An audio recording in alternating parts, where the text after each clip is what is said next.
행복을 누리는 천국 백성에 대해서 5가지 말씀했습니다. 기억나십니까, 여러분? 제일 첫 주에는 하나님 앞에서 어떤 자세를 가져야 행복한 성도가 될 수 있다고요? 먼저 마음이 가난해야 된다. 마음이 가난한 자. 그 다음에 두 번째로 애통하는 자. 제자기 대에 대해서 애통하는 자가 행복한다. 그리고 제가 저번 주일날 3가지 이야기했죠. 온유한 자는 땅을 기업으로 받으리라. 땅을 받으니까 행복하고, 의에 주리고 목마른 자, 제가 배부를 것이다. 의에 주리고 목마른 자를 뭐라고 했죠? 다른 말로 하면 성령을 사모하는 자는 성령이 충만해서 만족을 이루고, 그 다음에 마음이 정결한 자는 하나님을 보게 되기 때문에 깨끗한 마음으로 하나님을 보니까 행복한 자다. 그런 이야기. 말씀 기억나죠? 예. 여러분요, 말씀만 기억하고 있는 게 아니라 그렇게 살아보세요. 그러면 행복이 여러분에게 가슴에 밀려올 줄 믿습니다. 여기에 걸리면 행복하지 않습니다. 오늘은 저는 지금까지는 하나님 관계입니다. 5가지는 하나님 관계인데, 오늘부터는 사람들 관계에서 어떻게 해야 행복을 누리는 천국 백성이 될 수 있는가, 그런 측면에서 3가지 복을 소개하겠습니다. 사실요, 우리 인간이 아무 조건이 좋아도 사람 관계가 불행해지면, 문제가 생기면 행복하지 않습니다. 부부끼리 불행하면 행복하지 않습니다. 자녀와 부모 관계가 불행하면 행복하지 않습니다.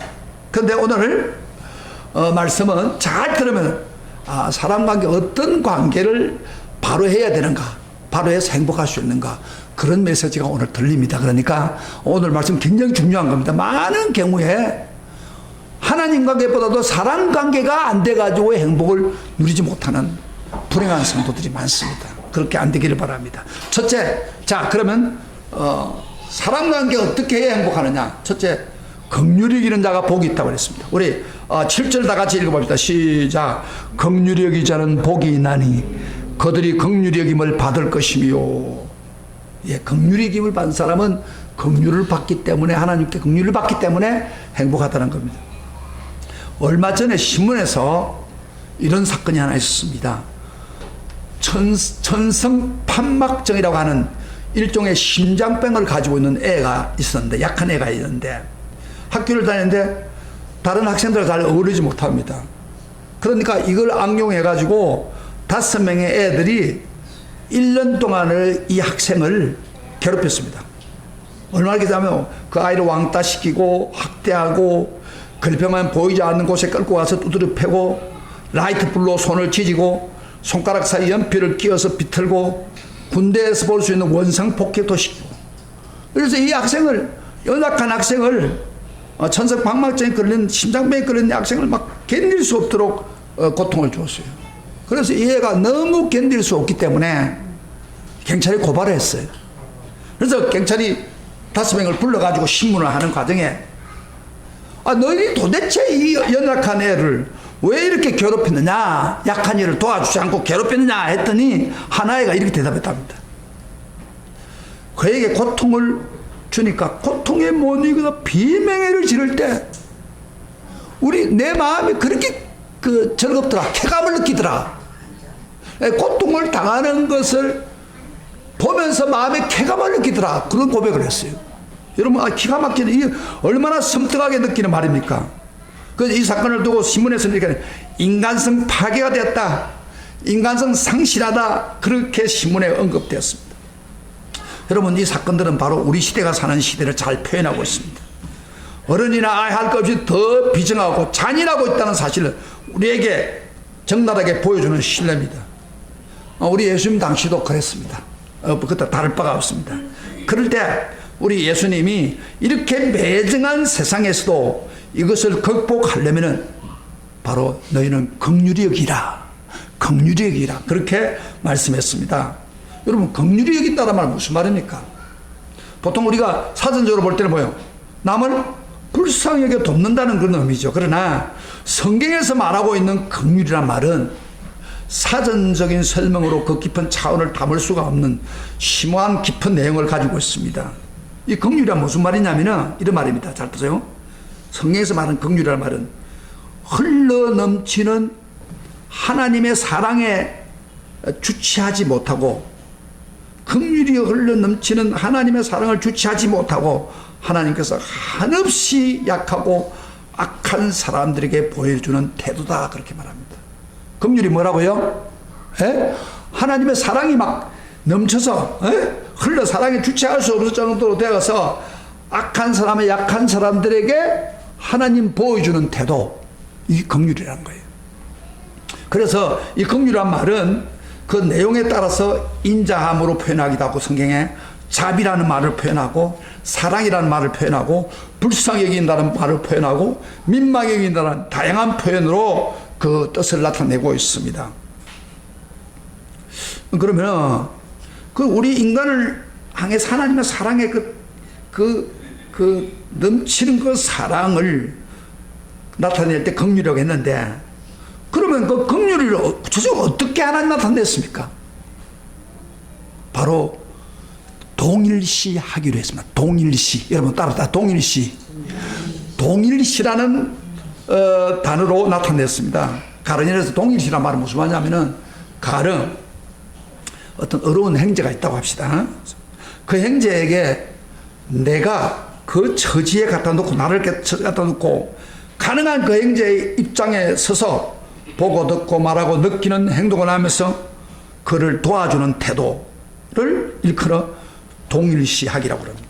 그래서 심리학에서는 이것을 감정이입을 한다 그렇게 말하죠. 이게 바로 하나님의 긍휼을 잘 드러내는 겁니다. 하나님 어떻게 긍휼하냐, 하나님의 긍휼이 어떤 거냐 할 때는 동일시하기로 나타났습니다. 그래서 완벽하게 긍휼히 여기신 하나님이 한 분밖에 없습니다. 하나님밖에 긍휼히 여기실 분은 한 분밖에 없습니다. 왜냐하면 하나님은 실제로 우리가 동일시하기 위해서, 우리 인간을 동일해서 하나님 보좌를 버리고 육신을 입고 사람이 되어서 이 세상에 오신 분이 바로 우리 예수님 아닙니까? 예수님이 하나님 또 사람이 되었다는 말을 신학적으로 말할 때 성육신 했다 그럽니다. 이 성육신이 바로 하나님의 긍휼을 요구되는 모든 조건을 완벽히 갖추어 놓았습니다. 이렇게 동일시하는 것이 바로 하나님 긍휼입니다. 하나님이 인간이 되었다는 거예요. 하나님이 인간이 되어야 인간을 구원할 수 있기 때문입니다. 빌립보 2장에서는 예수님이 인간이 되신 것을 이렇게 표현하고 있습니다. 자기를 비어 종의 행체를 가져 사람들 같이 되었고 사람의 모양을 같았음에 자기를 낮추시고 그랬어요. 2장 8절에 7절부터 8절에 여기 자기를 비어라는 말이 있는데, 이것은 뭐냐면은 하나님 말씀은 모든 하나님이 가지고 있는 영광과 특권을 다 포기하고 사람들 같이 되었다. 그래서 우리와 동일시하기 위해서 인간의 모습을 입고 우리 처지로 내려왔다, 그런 이야기입니다. 하나님 우리 불쌍히 여겨주셔서 자기 영을 다 포기하고 자기를 비워줬습니다.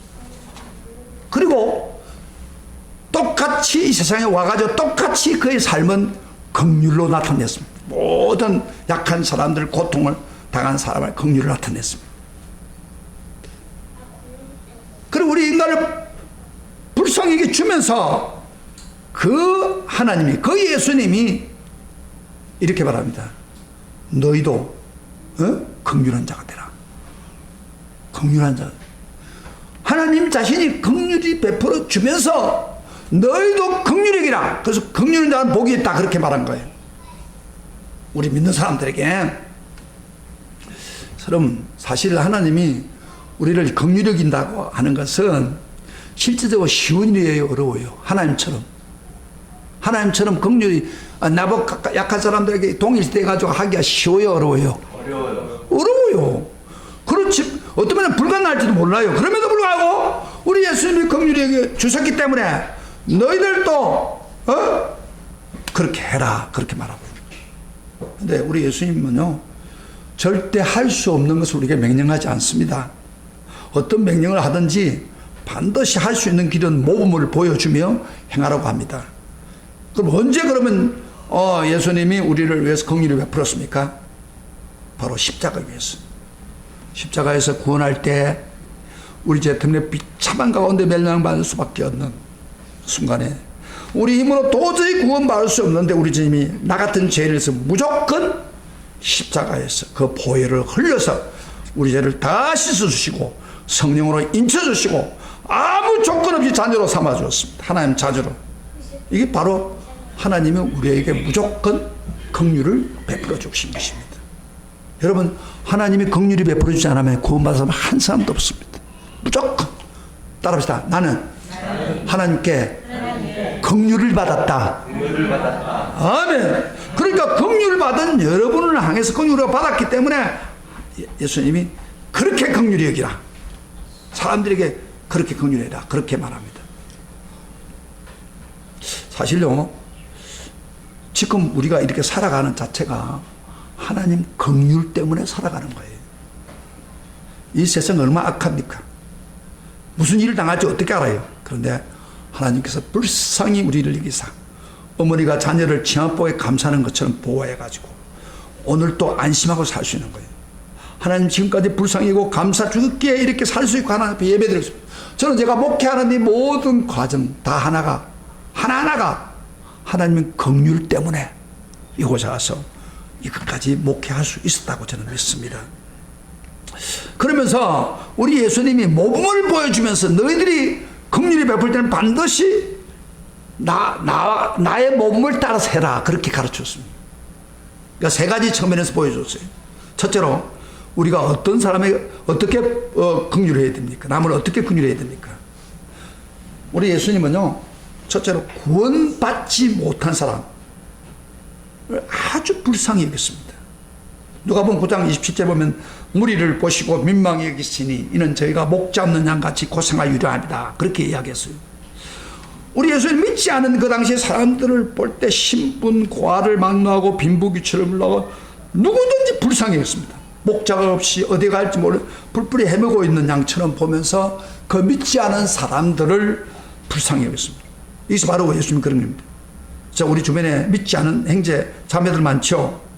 그런 사람들 우리는 바로 예수님이 불쌍히 여기는 것처럼 그들을 불쌍히 여겨서 구원해야 됩니다. 사실요, 결국 구원받느냐 받지 못하느냐가 그 사람의 영원한 운명을 결정짓고 있다는 거 여러분 아시죠? 이 세상에 아무리 고대광실 높은 집에 살고 무슨 소용이 있습니까? 우리가 바라는 모든 높은 자리에 올라왔던 무슨 소용이 있겠습니까? 남보다 더 건강하게 몇 년 더 살았다 무슨 소용이 있겠습니까? 구원받지 못한다면, 이 모든 걸 다 누리고 구원받지 못하고 살았다면 영원히 지옥 간다면 얼마나 불쌍한 인생입니까? 안 그래요? 그렇죠? 그러니까 우리가 하나님의 긍휼 때문에 불쌍히 영원히 구원받았으니까 우리는 믿지 않은 사람들을 보면서 하나님 그 마음을 가지고 불쌍히 여기고 기도하고 그들을 전도해야 된다 이 말이에요. 그게 예수님 하시니 어거스틴은 유명한 말을 했어요. 사람들이 영혼을 떠나 죽은 육신을 앞에 놓고 통곡을 합니다. 사람이 죽으면 통곡하잖아요. 한다면은 하나님을 떠나 멸망받을 영혼을 놓고 어찌 더 안타까운 눈물을 흘리지 않을 수 있겠느냐?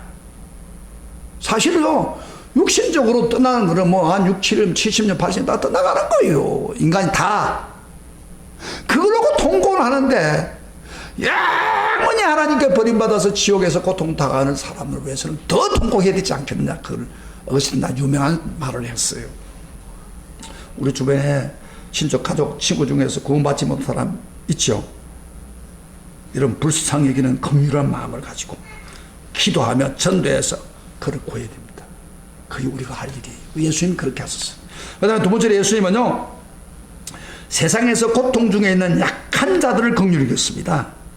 병든 자, 예수님이 주변에 보세요. 병든 자, 장애인, 세상에서 버림받는 천대받는 사람들, 귀신 들린 사람들, 우리 예수님 불쌍히 여겼습니다. 병도요, 어떤 문둥병 환자가 주님께 와서 무릎을 꿇었어요. 원래 문둥병은 사람들 같이 있으면 안 돼요. 저 숨어 있다가 예수님이 지나가니까 무릎을 꿇고 선생님 원하시면 저를 깨끗게 할 수 있습니다. 그러면 우리 예수님이 이렇게 그래 깨끗이 나아라. 그러면 됐긴데 예수님이 직접 가서서 손으로 문둥병자 그 상체에다 손을 대시면서 내가 원하오니 깨끗함을 하더라. 그 사람을 불쌍히 보고 지금 고쳐줬습니다. 어느 날 예수님이 나인성으로 들어가는데 상녀를 메고 오는데 그때 가부가 외아들이 있는 애기 중지 아들 가부가 죽었어요. 청년이 돼가 죽었어요. 그러니까 평생의 아들을 보고 싶었는데 아들이 죽어서 얼마나 상심이 되겠습니까? 그래서 상녀를 부여잡고 가슴을 치며 그 상녀가 옮기지 못하도록 할 정도로 눈물을 흘리고 울고 있는 대청동하는 가부를 볼 때 우리 주님이 연민의 전이 올라왔습니다. 그래서 불쌍히 보시고 상녀를 멈추게 해가지고 청년아 일어나라 하고 그 사람을 살렸습니다. 이게 바로 불쌍히 여기는 예수님의 마음입니다. 우리 예수님은 세상에서 고통당하고 괴로움을 당하는 사람들을 불쌍히 여겼습니다. 그렇다면 우리도 그렇게 해야 되지 않겠습니까? 불쌍히 여기려면 어떻게 해야 돼요? 눈높이를 낮춰야 됩니다. 주변에 살펴보면 애타게 긍휼히 기다리는 사람들이 많다는 겁니다. 그 사람 밑으로 데려가가지고 그리고 그 고통상황을 불쌍히 여기는 마음으로 예수님 전대. 근데 그런 사람을 내 마음이 아마 또 쌀쌀만 눈으로 대한다면 이건 긍휼히 여기는 게 아닙니다. 아픈 고통을 당하는 사람, 저 사람이 얼마나 힘들었겠는가. 그런 마음성은 불쌍히 여기는 마음성입니다. 셋째로 우리 예수님이 모범을 세 가지 어떤 거 보면 예수님을 대적하는 원수들을 향해서 긍휼히 여겼습니다. 여기는 굉장히 쉽지 않겠죠. 십자가 운명할 때 장면 기억하시죠? 아버지여 저들을 사하여 주옵소서. 자기야 하는 것을 알지 못합니다. 저들이 몰라서 나를 못 받고 저 짐승하는 로마 군인들 나를 팔아먹는 저 무지막지한 유대인들이 다 몰라서 그렇습니다. 아버지 용서해 주소서. 여기요 몰라서 저 사람들이 제가 뭔지 모르고 몰라서 그러니까 용서해 주세요. 여기에 바로 긍휼히 여기는 마음이 들어있다는 겁니다. 그러니까 아이가 말을 안 들을 때 아빠가 혼내려고 할 때 옆에 아내가 여보 애들이 몰라서 그런데 뭘 그렇게 때린다고 용서해 주세요. 그렇게 말을 할 때 화가 풀리잖아요. 애들이 모르니까. 이게 긍휼입니다. 우리 예수님께서는 십자가 못 박는 참으로 그들을 보면서 저들이 모르기 때문에 그러니까 주님 아버지 하나님 불쌍히 여겨주소서 용서해 주십시오. 그렇게 기도했기 때문에 그 기도 때문에 우리 인간이 다 구원받는 거예요. 원수도 구원받고. 그러면 긍휼히 여긴 자에게 뭘 줍니까? 여기 긍휼 먼저 행복을 주십니다. 긍휼히 여기냐는 복이 있다고 했죠. 행복한 사람이다 그러면. 그럼 긍휼히 여기는 자가 왜 행복합니까? 긍휼히 여기는 마음은 내 마음이 아니고 하나님 마음이에요. 바로 예수님 마음입니다. 그래서 긍휼히 여기는 마음을 내가 가질 때 바로 예수님 마음, 하나님 마음을 가지고 있기 때문에 하나님 마음은 행복이 넘치는 것입니다. 그래서 내가 행복하는 겁니다. 주석가 바클레이가 이런 이야기 했어요. 긍휼히 여기는 것은 하나님과 우리를 연합시키는 것이다. 그러나 긍휼히 여기지 않은 사람은 우리를 하나님과 갈라놓는 것이다. 그래서 우리가 긍휼히 여기면요 하나님 마음이 내 마음이 되기 때문에 하나님 마음 안에는 영원한 평안과 행복이 우리에게 오기 때문에 행복한 겁니다. 그리고 두 번째 행복은 뭐예요? 긍휼히 여기는 자는 긍휼히 여김을 받으리라 했어요. 제가 설교를 좀 빨리 합니다. 잘 돼요. 왜냐하면 그분들이 오면 또 제가 중간에 빠지지 않으니까. 그래서 이게 우리가 두 번째 행복은 우리가 긍휼히 여기는 자는 긍휼을 받는다고 했는데 받을 때 값없이 조건 없이 하나님 긍휼을 받았죠. 그러나 구원받고 난 후에 우리는 긍휼은 조건적입니다. 너희가 긍휼히 여기면 내가 너희를 긍휼히 여긴다 그 말이에요. 내가 용서하며 너를 용서한다는 것입니다. 그러나 하나님께서 긍휼을 받고도 우리가 남을 긍휼히 여기지 않고 죄를 지은 사람을 용서 안 하면 하나님 얼굴을 돌립니다. 마태복음 6장 14절부터 15절 이런 말씀이 있습니다. 너희가 사람의 과실을 용서하면 너희 천부께서도 너희 과실을 용서하려니와 너희가 사람의 과실을 용서하지 않으면 너희 아버지께서 너희 과실을 용서하지 아니한다. 행실을 용서하지 않으면 하나님 또 우리 과실을 용서 안 하겠다는 겁니다. 그래서 우리가 계속해서 하나님의 긍휼을 여김 받으려면 계속해서 남을 긍휼히 하고 용서해야 됩니다. 긍휼을 실천할 때 하나님의 긍휼이 우리에게 베풀어 주는 것입니다. 이게 우리 하나님 긍휼을 받을 때 우리가 행복하는 거예요. 저는 제가 목회하면서 목회 잘한 것도 아니고 그렇지만은 제가 나름대로 원칙적으로 하려고 노력을 했어요. 계속 하는 가운데 하나님 저한테 뭐 많은 긍휼을 주지 않았어요. 그런데 제가 놀란 게 애들 다 키워가지고 장가 보는 거 시집 보고 나눌까? 하나님이 내가 주지 않았던 것을 다 자녀들에게 주는 거예요. 할렐루야. 이게 행복이에요. 그 긍휼을 아는 자는 긍휼을 베풀리라. 그렇게 이야기합니다.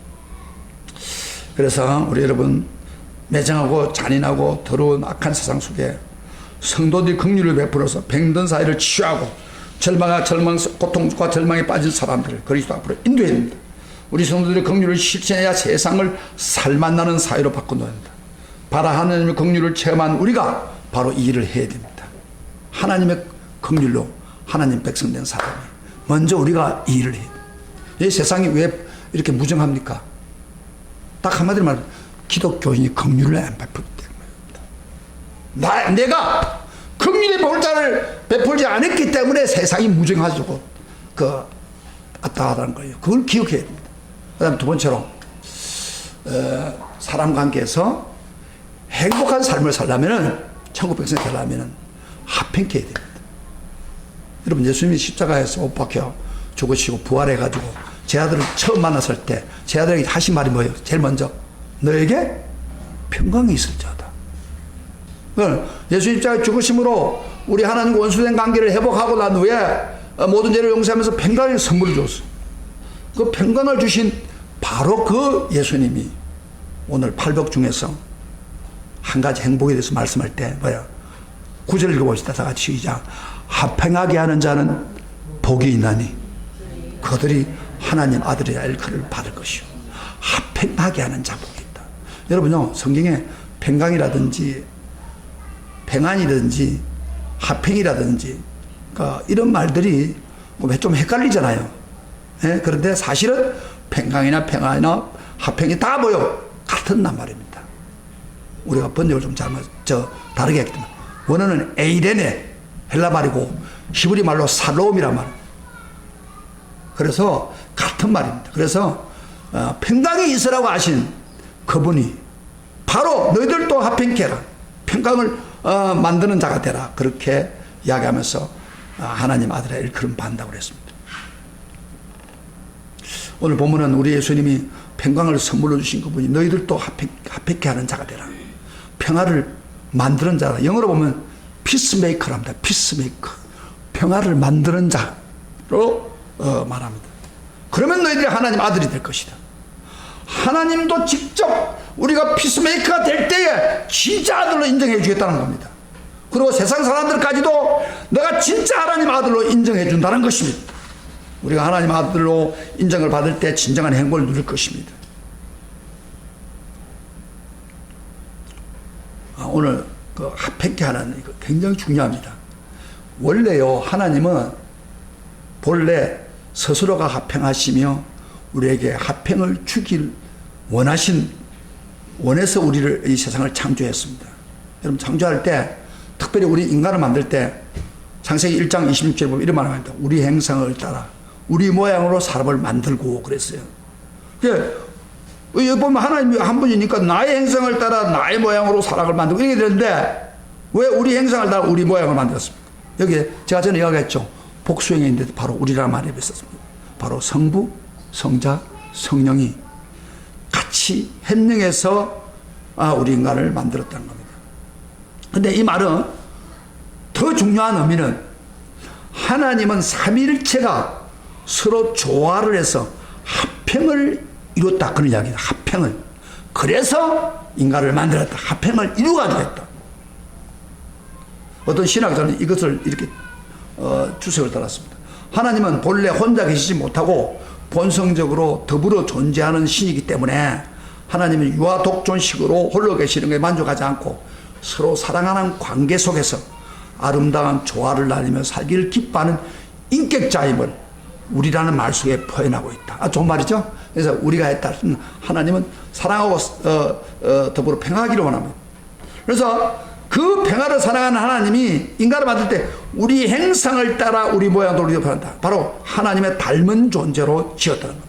그러니까 우리 인간은 원래가 뭐예요?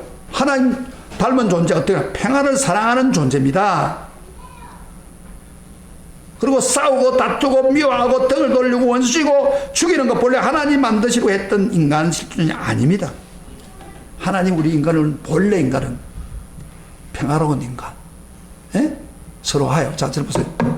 설교를 잘 들었어요. 평화가 굉장히 중요한 거예요. 그런데 반면에 이 땅에는 뭐요? 평화가 깨지고 사람 사이에 원수가 맺히고 서로 상처를 주고, 그리고 우리 한국에도요 지금 제일 문제가 뭐냐면 뭐 좌우 나눠가지고 지금 서로 비방합니다. 아, 이게 옳고 그 상관이 없어요. 자기 적에 속하면 다 보호하고 상대방은 무조건 나쁘게 하고. 이게 한국의 큰 문제예요. 그러니까 하나가 못 되는 거예요. 그런데 이런 사람은 평화를 깨뜨리는 하나님 아들이라 할 수 없습니다. 하나님 닮은 데가 없는데 뭐 하나님 아들입니까? 바로 사탄의 아들이죠. 여기서 사탄이 하는 짓이 뭔지 알아요? 바로 사탄은 서로 갈라놓는 겁니다. 서로 미워하게 하고 원수되게 하고 죽게 만들고 죄를 짓게 만들고. 여러분 우리 조상 그 아담에게 유혹해서 죄를 짓고 만드는데 뭐 어떻게 됐어요? 하나님과 갈라놨습니다. 하나님과 하나가 됐는데 하나님과 갈라놨습니다. 부부끼리도 갈라놨습니다. 그래서 에덴 동산에서 하나님 추방했죠. 에덴 동산에서 쫓겨난 아담 하와가요 900년 동안을 얼마나 고통스럽게 살아갔습니까? 에덴 동산 그 좋은데 쫓겨나가지고 바로 그 쫓아나게 하는 것이 사탄이에요. 에덴 동산에서 미래의 땅꿈의 행복에 살았던 사람들이 사탄의 유혹을 받아 죄를 짓고 갑자기 동산 밖으로 쫓겨나가서 더위와 추위와 씨름하면서 땅을 파먹고 살았다는 게 얼마나 힘들겠습니까? 저러고 서로가 짜증이 나고 원망이 나올 것입니다. 사탄은 계속 사람들의 마음에 충돌해서 우리를 갈라놓습니다. 여러분 부부끼리 불화가 생기면 그 배후에 누가 있느냐? 사탄이 역사하는 것을 감지해야 됩니다. 그 불화를요 가인과 아벨을 낳았을 때 두 아들에게도 사탄이 개입해가 충돌했습니다. 그래서 가인의 질투의 눈이 멀게가 동생을 돌로 쳐 죽이는 비극. 사탄은 지금 그때나 지금이나 원수되게 하는 갈라놓는 그 의도를 가지고 있다는 것입니다. 우리 주변을 둘러보십시오. 얼마나 많은 사람이 마음을 닫고 돌린 채로 원수처럼 살고 있습니까? 가까운 사람일수록 더합니다. 저는요 한국 사이에 부부가 제대로 화목하고 같은 방에 살고 같은 마음으로 사는 사람 몇 사람 안 됩니다. 대부분이 오래 살다 보면 서로 못할 짓을 해가지고 서로 분리하고 이혼하고 같이 살면서도 화평이 안 돼요. 이게 제대로 되겠습니까? 부부 사이 또 형제 사이 더하고 오랜 사귐이 있던 친구도 화평이 무너져 버리고. 여러분 이전에서는요 전에는 우리가 음식 먹을 것이 없을 때는 하나가 됐어요. 그런데 지금은 GNP가 높아가지고 소유가 많아지고 평안해진데도 불구하고 점점 더 마귀를 닮아가지고 이기주의가 되고 이렇게 분리하고 자기 아마타 분리하고 자기 중심이 되고. 그래서 우리 하나님 아들이라고 말하기가 부끄러울 정도가 되었단 말이에요. 분쟁을 일으키는 바로 마귀의 짓입니다. 사람들은 점점 마귀를 닮아가고 있습니다. 사탄의 아들로 변해가고 있습니다. 이런 상황 속에 어떻게 하면 화평하는 자가 될 수 있을까? 그래서 피스메이커가 되라고 이야기합니다. 여러분 피스메이커 되려면 어떻게 해야 돼요? 뭐가 화목해야 됩니까? 대상자 봅시다. 먼저 피스메이커가 되려면 복음을 열심히 전해야 됩니다. 그래서 여러분 복음 안에는 십자가 안에는 하나님과 수직이 있고 관계, 그 다음에 인간관계 수평관계입니다. 복음을 전하면 수직적으로 먼저 하나님 사이에 화목이 됩니다. 그리고 하나님 사랑이 이어지니까 결국에는 뭐예요? 사람 관계도 서로 품게 되는 거예요. 그래서 우리 믿는 사람 복음을 믿지 않기 때문에 하나가 안 되는 거예요. 그래서 복음을 많이 전해야 돼. 좌우이기 되고 있을 때 복음 많이 전해야 돼서 화목하게 만들어야 돼요. 그 다음에 두 번째로 화평하게 하는 자는 반드시 상대방의 허물을 있을 때 용서해줘야 돼요. 무조건 용서해줘야 돼요. 여러분요 사람은 한 번 금이 간 사이는 피차 용서하지 않고 회복되기 어렵습니다. 한 번 금이 가게 되면 부부도 마찬가지예요. 근데 고린도서 3장 13절에 이런 말씀을 했습니다. 누가 내게 혐의가 있거든 서로 용납하여 피차 용서하되 주께서 너희를 용서한 같이 너희도 그리하고 이 모든 것 위에 사랑을 다하여라. 이는 온전히 매는 띠니라 그랬어요. 피차 용서는 예수님이 나를 용서한 같이 서로 용서. 해미가 생길 수 있습니다. 사람이 살다 보면은 어떤 이유든 서로 갈등이 생기고 갈라지게 되면 지체하지 말고 바로 용서, 용납을 먼저 해야 됩니다. 물론 이런 생각이 있죠. 저 사람이 먼저 잘못했으니까 자기가 먼저 나한테 와서 사과를 해야지. 그렇게 말하는. 근데요, 사람들은 이상해요. 자기가 잘못했다고 내가 잘못한 걸 안 합니다. 그래서 우리 기독교인들은요, 먼저 하고 자기 장기보다도 먼저 우리가 가서 무조건 잘못했다. 내가 당신을 받아두지 못하고 함부로 했기 때문에 그렇다. 하고 화목을 할 때에 하나가 됩니다. 내가 실제적으로 지금 우리 수영장에 안 믿는 사람들 많잖아요. 수영하고 있는데. 난 정말 이런 괴로움이 있었어요. 수영장에 어떤 분이 뚱뚱한 분이 이렇게 왔어요. 근데 이 사람 수영을 열심히 해가지고 수영을 많이 뺐어요. 그래서 자기도 자랑하는 거예요. 내가 수영을 열심히 해가지고 1년 동안 한 몇십 킬로 빠졌다고 막 자랑하고.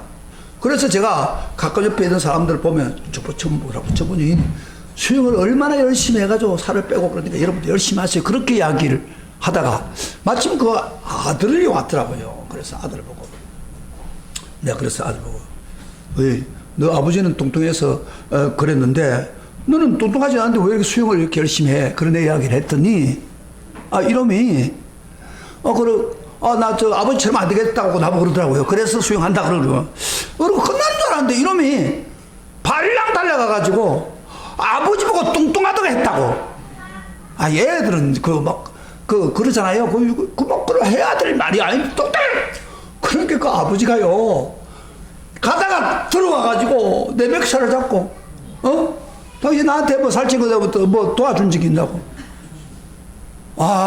그래가지고 정말 옛날 같았으면 한바탕 던져버리고 싶는데 그때 목사가 되고 그걸 못할 수 없고.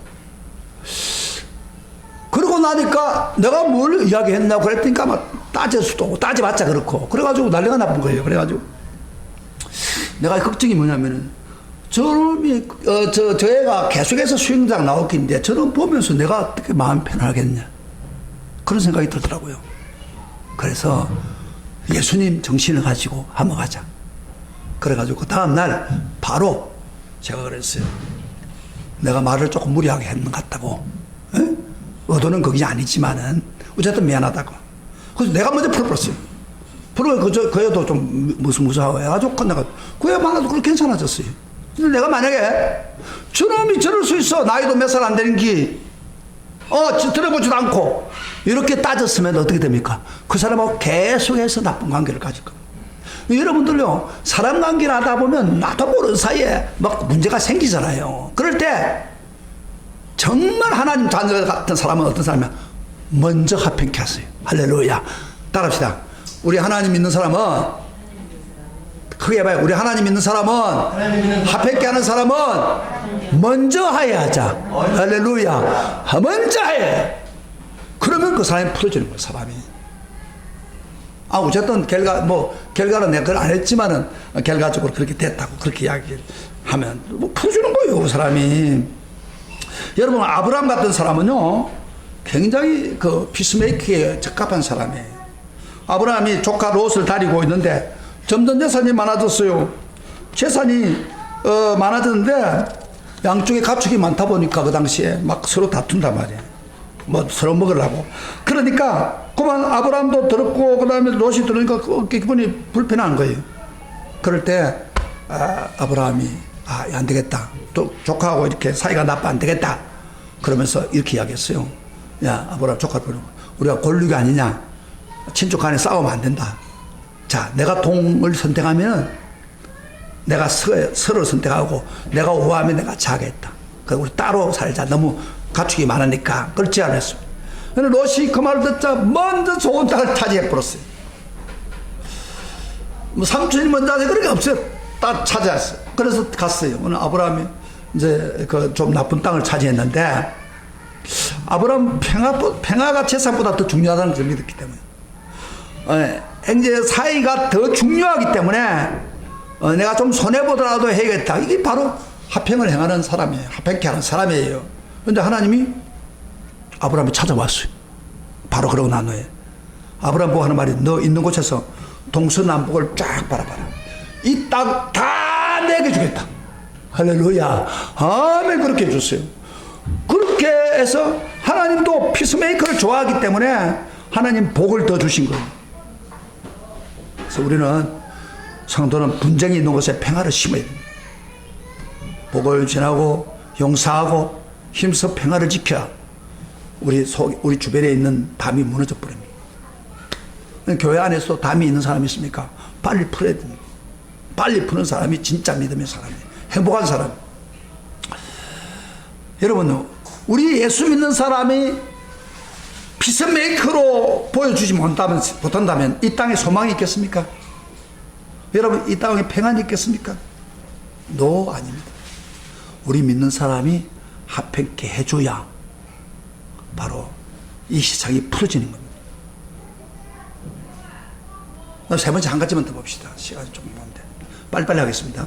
인간관계 중요한 거 바로 뭐요? 핍박을 받으며 기뻐하는 것입니다. 10절부터 12절까지 한번 읽어봅시다. 오늘 세 번째 너무 중요하기 때문에 마지막 마무리 빨리 하겠습니다. 10절부터 다 같이 시작. 어를 위하여 핍박을 받는 자는 복이 있나니 천국이 그들의 것입니다. 나로 말미암아 너희를 욕하고 핍박하고 거짓으로 너희를 거스려 모두 악한 말을 할 때 너희에게 복이 있나니 기뻐하고 즐거워하라. 하늘에서 너희 상이 큼이니라.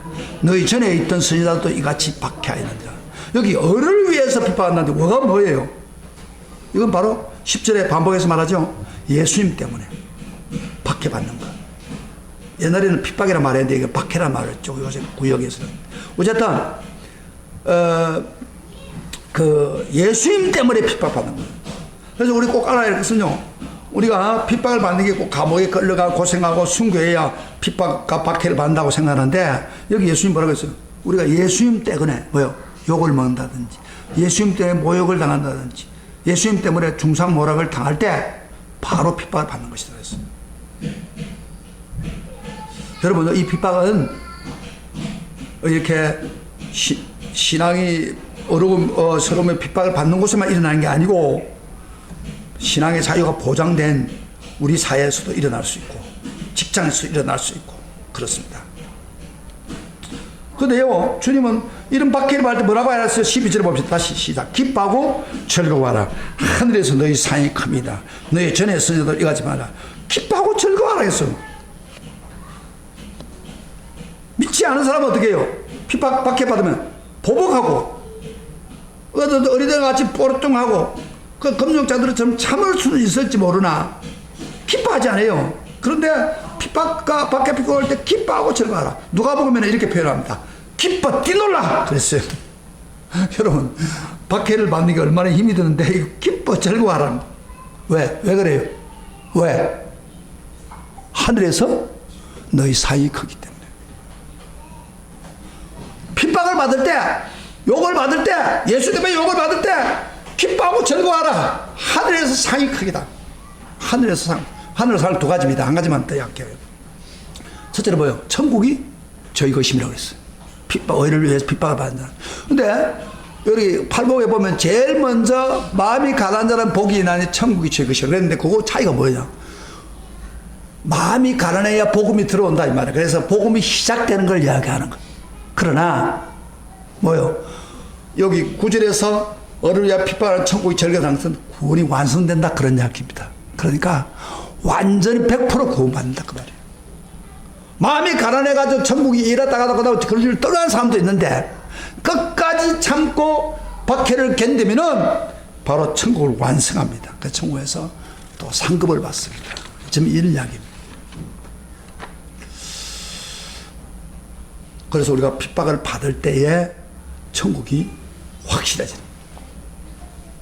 그래서 우리가요 알아야 할 것은 예수 믿으면은 바로 믿으면은 반드시 박해 당하는 게 정상입니다.